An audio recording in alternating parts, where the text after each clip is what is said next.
to it with a man who thinks a lot about Democrats winning back the House, Congressman Steve Israel of New York, chair of the Democratic Congressional Campaign Committee. How are you, Congressman? Thanks for having me on. Great to be with you. Thanks for being here. So you are the chairman. You are in charge of this stuff.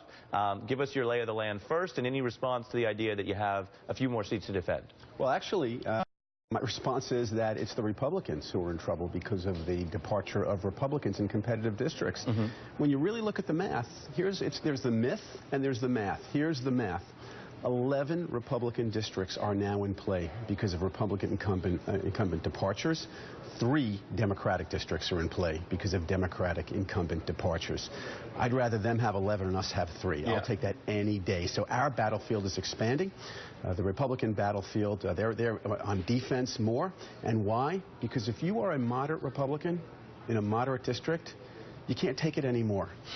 The Republican caucus has already said to you, leave, exit, there's the door, we don't want you. And that's why they're departing in this exodus. Yeah, well, and you're good at counting. You're counting those seats. You've also been counting the fundraising numbers. We want to put those up on the board. $15.2 million fundraising advantage over the NRCC, your counterpart there, in the last year, and the recent numbers have been good.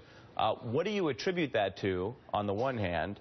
And on the other, does it undermine some of the Democratic complaint we've heard that, well, there's so much money from super PACs and the Koch brothers that we're outspent? It doesn't seem like right now you're being outspent. No, actually, we're shattering all records. And what do I attribute it to? People are with us. People understand that a Democratic majority will increase the minimum wage, that we have their backs, that we have the right priorities, that we want to invest in the economy, infrastructure, education, while Republicans have been so reckless and so irresponsible in this war on women, passing bills to further erode women's rights to choose, subsidizing special interests. So our supporters are fired up. They are with us. And in particular, our grassroots. Our grassroots, they are so animated right now. They understand that it's just 17 seats is the difference between what we have now and what we can have. Let me ask you about, in your view, in these races where people are more focused on, in a lot of these districts, their own lives than track every piece of minutia coming out of Washington. And if they're getting the general message, what John Boehner has been claiming is they do want to be active. They will work with the president and on issues where they can. He talked a lot about immigration and said he's open and he's made hires to that effect. But then folks have criticized him for saying, well, no, anytime there's a hard vote or a hard step to take, you don't take it, you back down. But is he getting credit, do you think, just for the rhetoric of cooperation without the action? Well, most people know that rhetoric does not pass an immigration bill. Rhetoric does not increase the minimum wage. John Boehner talks a good game, but at the end of the day, he has not produced. Not once has he produced. He promised an immigration bill. Now he's saying no immigration bill. He says that he wants to help increase jobs. He's against increasing the minimum wage and will not pass an infrastructure bill. And yet, let me take a look at this historically. You are not just in a sort of neutral fight or a even time period. You know, as well as anyone who follows politics, how difficult the last midterm of a two-term president can be. In fact, the Washington Post looked at this and said political forecasting and historical trends suggest Democrats will lose ground in the post-World War II era. The party of a president in his 6th year averages a loss of 29 House seats. Obviously, anything near that number would be detrimental for you. Well, look, there's no question that it's a tough environment in a midterm election, except for one thing, one new bit of history. Republican job approval in Congress is at 13%. We've never seen that before. It is at a historically low level.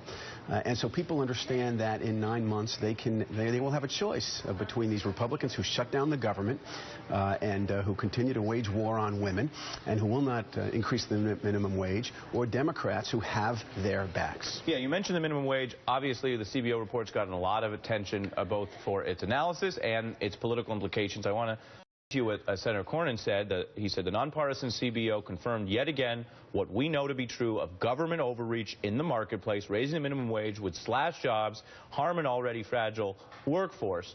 The bigger news, as we also mentioned, is that some companies like the Gap are going further, whether that's in direct response to the Democratic agenda or their own business decisions. But what do you say to someone like Senator Cornyn who feels that the CBO has his back on this issue now? You know, God bless John Cornyn. He only reads to the right. He doesn't read the whole deal. He doesn't look at the whole page. The CBO report said this: 30 million Americans get a raise.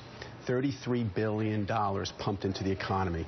You know, I represent Long Island. That means that you get a little more in your paycheck. You're going to buy a couple extra slices of pizza, which means the pizza person can hire a few more people. You throw 3 economists, you get 6 opinions. There's common sense here.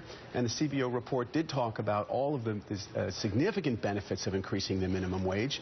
And so we have to take it in its totality. Yeah, I think it's a fair facts point. that work for us. Looking at it, I mean, particularly as a journalist, where you look at these reports, I have mixed feelings because it does put a lot of numbers out there that let everyone think about the policies here, and that's probably good for our debate. On the other hand, sometimes we talk about it like it's primary research, when, as you know, the CBO is more of a book review of what a bunch of other economists have done. Right. So you kind of have to go back in and figure out what the underlying premises are. Congressman, thank you for your time today. Thanks for having me on. All right. Now, in less than